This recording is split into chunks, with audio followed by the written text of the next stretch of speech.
Hello guys, നമ്മുടെ പുതിയ വീഡിയോയിലേക്ക് എല്ലാവർക്കും സ്വാഗതം. ഇന്ന് നമ്മൾ പഴം കൊണ്ടൊരു സ്നാക്സ് ഉണ്ടാക്കാൻ പോവാണ് കേട്ടോ. കുട്ടികളൊക്കെ വൈകുന്നേരം വരുമ്പോഴേക്ക് എന്തെങ്കിലുമൊക്കെ ഉണ്ടാക്കി വെക്കണ്ടേ. അപ്പം പിന്നെ ശരി, പഴുത്ത പഴം ഇരിക്കണുണ്ട് കേട്ടോ. പിന്നെ അതിൽ നിന്ന് അങ്ങോട്ട് 4 എടുത്തു. എടുത്തു കഴിഞ്ഞിട്ട് അതിന് ചെറുതാക്കി അരിഞ്ഞങ്ങോട്ട് എടുത്തു. പിന്നെ എനിക്ക് ആവശ്യമായതാണ് കേട്ടോ ശർക്കര. അത് നമ്മൾ മറ്റേ ബീട്രൂട്ടും ക്യാരറ്റൊക്കെ ചീകി എടുക്കണില്ലേ, അതൊന്ന് കുറച്ച് ചീകി എടുക്കുകയും ചെയ്തു കേട്ടോ. അതിൽ വെച്ചിട്ട് കുറച്ച് ചീകി എടുത്തു. പാവ് കാച്ചിയാലും കുഴപ്പമൊന്നുമില്ല കേട്ടോ, പക്ഷെ ഞാനിങ്ങനെ ചീകി എടുത്തു. ഇനി അത് കഴിഞ്ഞിട്ട് നമ്മൾ എടുത്തത് പിന്നെ തേങ്ങ കേട്ടോ. ഒരു മുറി തേങ്ങ എടുത്തിട്ടുണ്ട്, തേങ്ങ ചിരകിയതും. പിന്നെ നമ്മൾ നമ്മുടെ പാൻ അടുപ്പത്ത് വെച്ചിട്ടുണ്ട് കേട്ടോ.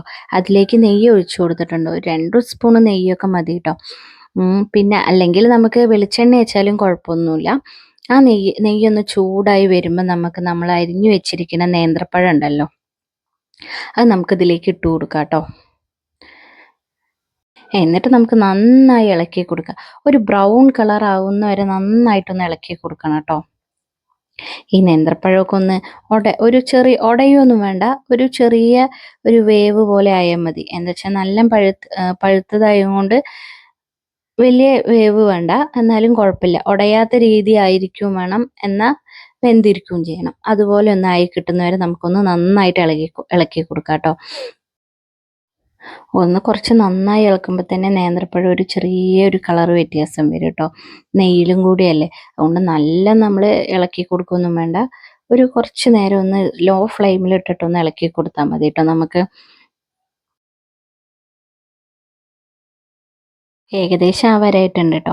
അപ്പം നമ്മൾ എന്ത് ചെയ്യുക, നമ്മൾ കുറച്ച് ബെല്ലം ചീകി വെച്ചിട്ടുണ്ടല്ലോ, അത് നമ്മൾ ഒന്നില്ലെങ്കിൽ പാവാക്കിയിട്ട് വെക്കുക, അല്ലെങ്കിൽ ഇങ്ങനെ ചീകി എടുത്താലും മതി കേട്ടോ. അപ്പോൾ എളുപ്പമാണ്. നമ്മൾ ബീട്രൂട്ടും ക്യാരറ്റും ഒക്കെ നമ്മൾ ചീകില്ലേ, അതിൽ നമ്മൾ ബെല്ലത്തിൻ്റെ അച്ചെടുത്തിട്ട് ചീകി കഴിഞ്ഞാൽ നമുക്ക് എത്രയും പെട്ടെന്ന് വേഗം എന്താ പറയുക ആവുകയും ചെയ്യും. വെള്ളപ്പാവ് കാച്ചിനേക്കാട്ടി എളുപ്പമാണ് കേട്ടോ. അങ്ങനെ അത് ചെയ്ത് നമ്മൾ ഈ പഴത്തിലേക്ക് ഇട്ട് കൊടുത്തിട്ടുണ്ട് കേട്ടോ. അതൊന്ന് ചെറുതായിട്ട് അലിയുന്ന വരെ നമുക്കൊന്ന് വെയിറ്റ് ചെയ്യാം. അതാണ്ടോ അലിയൊക്കെ ചെയ്ത് കഴിഞ്ഞു. ഇനി നമുക്ക് നമ്മുടെ തേങ്ങ ഉണ്ടല്ലോ, തേങ്ങ ചിരകിയത്, അത് നമുക്കിതിലേക്ക് ഇട്ട് കൊടുത്തിട്ട് നന്നായിട്ടൊന്ന് യോജിപ്പിക്കാം കേട്ടോ. എല്ലാം ബെല്ലവും അതുപോലെ തന്നെ നേന്ത്രപ്പഴവും തേങ്ങയും എല്ലാം ഒന്ന് നന്നായിട്ട് യോജിക്കട്ടെ. അതുവരെ നമുക്കൊന്ന് ഇളക്കി കൊടുക്കാം കേട്ടോ. ഇപ്പം ഏകദേശം എല്ലാം കൊണ്ട് നന്നായിട്ട് യോജിച്ചിട്ടുണ്ട് കേട്ടോ. ഇനി നമുക്കിത് വേറൊരു പാത്രത്തിലേക്ക് മാറ്റി വെക്കാം കേട്ടോ. ഇതൊന്ന് എടുത്തിട്ട് ഒരു ചെറിയ പാത്രത്തിലേക്ക് നമുക്ക് ആക്കി വെക്കാം. എന്നിട്ടൊന്ന് ചൂടാറട്ടെ കേട്ടോ.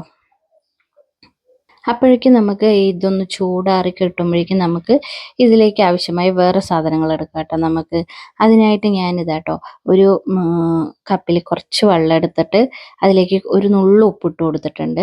പിന്നെ നമ്മൾ എടുത്തിരിക്കുന്നത് മൈദയാണ് കേട്ടോ. ഇനി അരിപ്പൊടി ഉണ്ടെച്ചാൽ അതും എടുക്കാം, കുഴപ്പമൊന്നുമില്ല കേട്ടോ. ഇപ്പം മൈദ എടുത്തിട്ടുണ്ട്. മൈദ നമുക്ക് നന്നായിട്ടൊന്ന് കുഴച്ചെടുക്കാം കേട്ടോ. ഇതിൽ നിന്ന് നമ്മൾ ഉപ്പ് ചേർത്ത വെള്ളം ഉണ്ടല്ലോ, അതിൽ നിന്ന് കുറച്ചീശെ നമുക്ക് ഒഴിച്ചു കൊടുത്തിട്ട് നമ്മളൊരു ചപ്പാത്തിക്കൊക്കെ കുഴച്ചെടുക്കില്ലേ, അതുപോലെ നമുക്കൊന്ന് കുഴച്ചെടുക്കാം കേട്ടോ മാവിനെ. മൈദയാകും കൊണ്ട് കയ്യിലൊക്കെ ഒട്ടും കേട്ടോ. അപ്പം നമ്മളൊന്ന് നന്നായിട്ടൊന്ന് ലെവലാവുന്നവരെ നമ്മുടെ കയ്യിലൊട്ടും. പിന്നെ അത് കഴിഞ്ഞിട്ട് നമുക്കൊരു ഇത്തിരി വെളിച്ചെണ്ണ അല്ലച്ചാ ഓയിലോ ഏതെങ്കിലും ഒരു ഓയിലോ എന്തെങ്കിലും കൊടുത്താൽ മതി. ഇപ്പം ഞാൻ ഒഴിച്ചിരിക്കുന്നത് വെളിച്ചെണ്ണയാണ് കേട്ടോ. അപ്പം നമ്മുടെ കയ്യത്തെയും അക്കത്തെയും വറ്റത്തെയും ഒക്കെ വന്നു കഴിഞ്ഞിതാണ്ടോ ഇതുപോലെ വൃത്തിയാവും കേട്ടോ. അപ്പം നമ്മൾ ഏകദേശം ചപ്പാത്തിക്ക് കുഴച്ചെടുക്കണ പോലത്തെ പരുവത്തിലാക്കിയിട്ടുണ്ട് കേട്ടോ. ഇനി നമുക്കതൊരു 5 മിനിറ്റ് റെസ്റ്റ് ചെയ്യാൻ വെക്കാം. എന്താ വെച്ചാൽ അതൊക്കെ ഒന്ന് സെറ്റായി എണ്ണയും മാവൊക്കെ ഒന്ന് പിടിക്കട്ടെ കേട്ടോ. അതുവരെ നമുക്കൊരു 5 മിനിറ്റ് റെസ്റ്റ് ചെയ്യാൻ വെക്കാം കേട്ടോ. അങ്ങനെ നമ്മളൊരു 5 മിനിറ്റ് റെസ്റ്റ് ചെയ്യാൻ വെച്ച് കഴിഞ്ഞിട്ടുണ്ട്.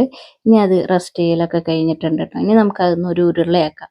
അതിന്ന് ഒരു ഉരുളയാക്കിയിട്ട് നമുക്ക് അതിനെ മെല്ലെ ഒരു കുഴി പോലെ ആക്കിയിട്ട് നമ്മുടെ ഈ എന്താ പറയുക പഴവും ശർക്കരയൊക്കെ നമ്മൾ എടുത്തു വെച്ചിട്ടുണ്ടല്ലോ, അത് ഇതിലേക്ക് ഇട്ട് കൊടുത്തിട്ട് നമുക്കതിനെ ഒന്ന് ഷേപ്പാക്കിയിട്ട് എടുക്കാം കേട്ടോ. നമുക്കതിനെ ഒന്ന് ഉരുളയൊക്കെ ആക്കിയിട്ട് നല്ലൊരു ഷേപ്പിലെടുക്കാം. നമുക്ക് സാധാ ഉരുളൊട്ടിയാലും കുഴപ്പമൊന്നുമില്ല. ഞാനൊരു ഭംഗിക്ക് വേണ്ടിയിട്ട് ഇങ്ങനെ ഒരു ഉരുളയാക്കിയതായിരുന്നു കേട്ടോ. അങ്ങനെ നമുക്കെല്ലാം ഓരോ ഉരുളയാക്കിയിട്ട് ഇതേപോലെ നമുക്ക് ഇതാക്കിയിട്ട് നമുക്ക് ഓരോ പാത്രത്തിലേക്ക് ആക്കി വെക്കാം കേട്ടോ. അങ്ങനെ ആക്കി വെച്ചിട്ടുണ്ട്. എല്ലാ ഉരുളികളും ഒഴുക്കിയിട്ട് വെച്ചിട്ടുണ്ട് കേട്ടോ. ഇനി നമുക്കിത് ഇഡ്ഡലി ചെമ്പിലേക്ക് എന്താ പറയുക ആവി കയറ്റാൻ വെക്കാം. നമ്മൾ ഇഡ്ഡലി ചെമ്പ് എടുത്തിട്ട് അതിൻ്റെ താഴത്തെ തട്ടുണ്ടല്ലോ അതൊന്ന് കമത്തി വെച്ചിട്ട് ഈ പ്ലേറ്റോട് കൂടി തന്നെ വെച്ചാലും മതി. അല്ല പറഞ്ഞാൽ ഇഡ്ഡലി ചെമ്പിൻ്റെ ആ ചെറിയ കുഴി ഉണ്ടല്ലോ അതിലേക്ക് ഓരോന്നായി വെച്ചാലും മതി കേട്ടോ. ഞാനിപ്പോൾ അത് കമത്തി വെച്ചിട്ട് ഈ കിണ്ണ അങ്ങനെ അതോടുകൂടി വെച്ചിട്ട് നമ്മൾ അടച്ചു വെക്കുക. ഒരു 10-15 മിനിറ്റ് വേവിച്ചെടുക്കുക കേട്ടോ. അപ്പോഴേക്കും നമ്മുടെ ഉണ്ട റെഡി ആയിട്ടുണ്ടാവും കേട്ടോ. അങ്ങനെ നമ്മുടെ ഉണ്ടയൊക്കെ വെന്തു കേട്ടോ. അത് ആവിയൊക്കെ കയറി ഇതാ നല്ല വെന്തിട്ടുണ്ട് കേട്ടോ. സോഫ്റ്റ് ആയിട്ടുണ്ടാവും. ഇപ്പം നല്ല ചൂടാണ്. ചൂടൊക്കെ ആറിയിട്ട് നമ്മൾക്ക് എടുക്കാം. അപ്പോഴേക്കും കുട്ടികളൊക്കെ വരും. അപ്പോൾ നമുക്ക് ചായയുടെ ഒപ്പം അവർക്ക് കൊടുക്കാം. എല്ലാവർക്കും പെട്ടെന്ന് ഉണ്ടാക്കാൻ പറ്റുന്ന ഒരു സ്നാക്സ് ആയിട്ടാണ്. അതുപോലെ തന്നെ 4 മണി പലഹാരം നമ്മൾ കുട്ടികളൊക്കെ സ്കൂൾ വിട്ട് വരുമ്പോഴേക്കും ചായക്കൊക്കെ ഉണ്ടാക്കി കൊടുക്കാൻ പറ്റുന്ന നല്ലൊരു സ്നാക്സ് ആണ് കേട്ടോ. പിന്നെ അതുപോലെ തന്നെ നല്ലൊരു ഹെൽത്തി ഫുഡുമാണ്. നേന്ത്രപ്പഴവും നെയ്യൊക്കെ അല്ലേ, കുട്ടികൾക്കൊന്നും കേടും ഉണ്ടാവില്ല. ഞങ്ങളുടെ വീഡിയോ ഇഷ്ടമായാൽ എല്ലാവരും സബ്സ്ക്രൈബ് ചെയ്യണം. അതുപോലെ തന്നെ തൊട്ടടുത്തുള്ള ബെൽ ബട്ടണും കൂടി പ്രസ് ചെയ്യണം.